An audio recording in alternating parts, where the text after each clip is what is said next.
El Señor esté con ustedes. Lectura del Santo Evangelio según San Mateo.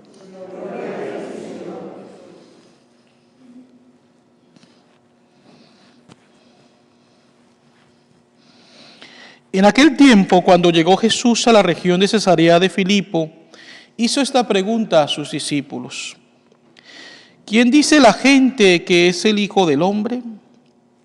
Ellos le respondieron: unos dicen que eres Juan el Bautista, otros que Elías, otros que Jeremías o alguno de los profetas. Luego les preguntó: ¿y ustedes quién dicen que soy yo? Simón Pedro tomó la palabra y le dijo: tú eres el Mesías, el Hijo de Dios vivo.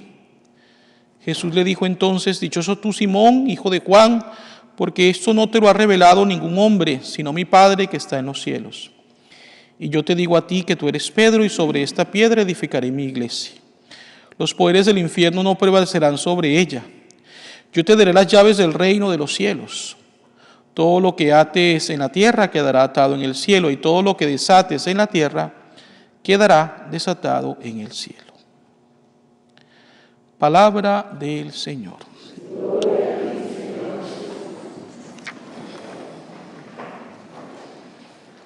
Cada año la Iglesia celebra pues esta fiesta litúrgica de la Cátedra de San Pedro Apóstol.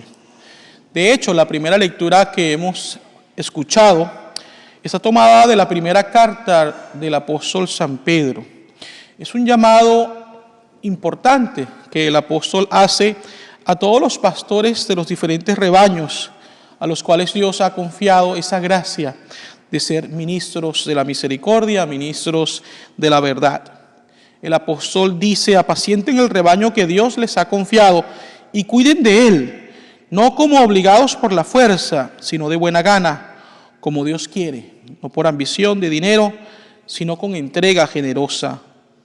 No como si ustedes fueran los dueños de las comunidades que se les ha confiado, sino dando un buen ejemplo.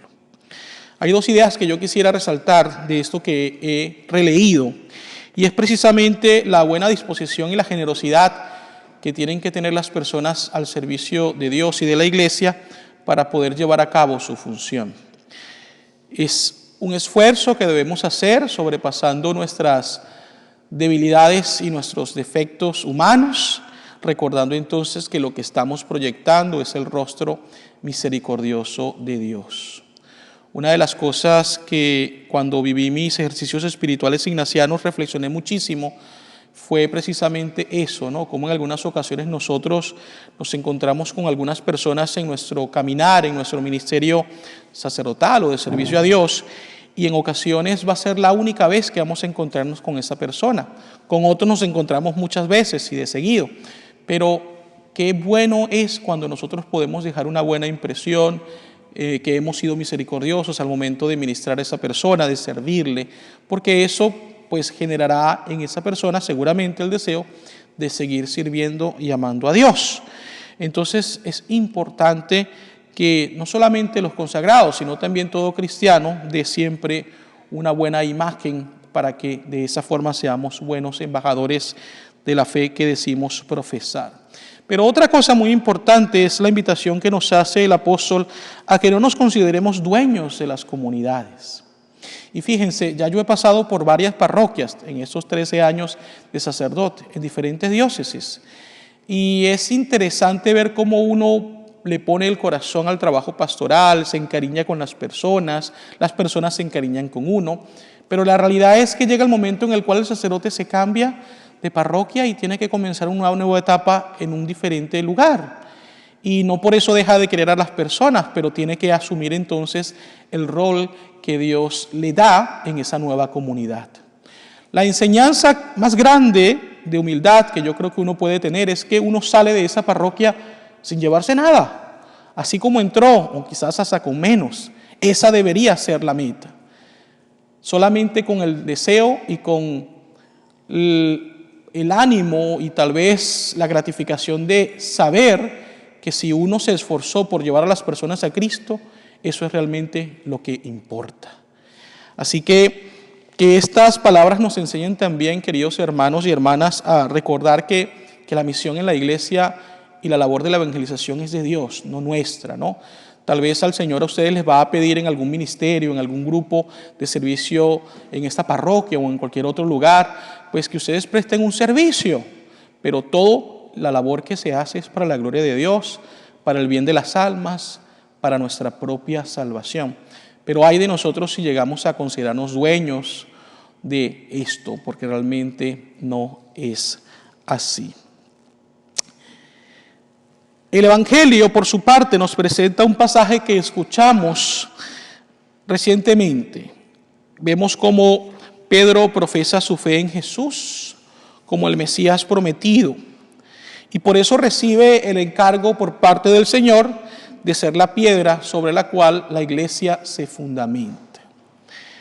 Hay que entender algo muy especial acá, y es lo siguiente: cuando nosotros honramos al Papa, cuando oramos por él, cuando le rendimos pues un signo de respeto, lo hacemos en virtud del ministerio que él está llevando a cabo. Claro, toda persona merece respeto, merece consideración, pero en el caso del Papa en particular es por el ministerio que él representa, más allá de la persona en sí. Les voy a poner un ejemplo. Yo nací 2 semanas antes de la elección de hoy San Juan Pablo II, el 1978. Pero para su información sigo teniendo 27 años de edad, ¿ok? Por si acaso. Y fíjense, el Papa Juan Pablo II fue el Papa de mi vida. Nací, pocos días después lo hacen Papa, me bautizan siendo el Papa, recibo la comunión siendo Papa, la confirmación, la ordenación sacerdotal siendo el Papa, tengo el privilegio de conocerlo cuando estudié en Roma. Por eso su muerte realmente me impactó mucho, ¿no? Porque pude vivirla en esos días mientras todavía estaba en Roma. Para mí, ver al Papa Benedicto al principio fue muy difícil, porque era ver una persona en el rol que por tantos años el Papa Juan Pablo II desarrolló. Luego entonces, de unos años, tenemos ahora el Papa Francisco, y luego vendrán más. Aquellos de los presentes que están acá recordarán tal vez a Juan Pablo I, Pablo VI, Juan XXIII, por ahí alguno más avanzado tal vez Pío XII. Pero al fin de cuentas todos estos hombres han sido elegidos por Dios, no se han postulado a una elección para ser entonces papas, han sido elegidos por Dios y han tratado de cumplir de la mejor manera posible, porque también ellos son hombres y también cometen errores, esta función para, vuelvo a repetir, la gloria de Dios, el bien del pueblo y su propia santificación. Es por eso que el Papa y cualquier persona que sirva al Señor necesita de nuestras oraciones para que el Señor nos haga siempre dóciles al Espíritu, nos haga perseverantes en nuestro deseo de servir a Dios, pero también fieles a lo que realmente Dios quiere que nosotros enseñemos. Yo creo que hay 2 cosas que pueden definir el papado, al menos actualmente, de Francisco, y son la palabra misericordia, que va muy unida con la palabra verdad. Y esto hay que resaltarlo muy bien. La misericordia tiene que ir unida con la predicación de la verdad del Evangelio. Una misericordia que carece de la verdad realmente no es misericordia. Una verdad que carece de misericordia también está allí medio chueca.